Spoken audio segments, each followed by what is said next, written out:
Hello, welcome to another moving Drawing with Oz episode. On this episode, I think I want to draw a handsaw. Okay, so let's start with a blade over here, front of the blade. Okay, and it goes back with a taper. Teeth on this side.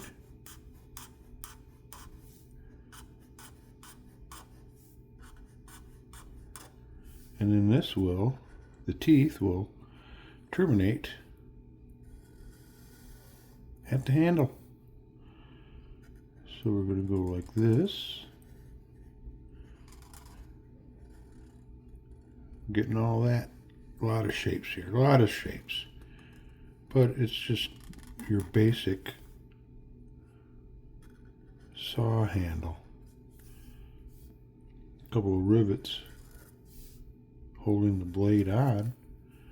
And then we have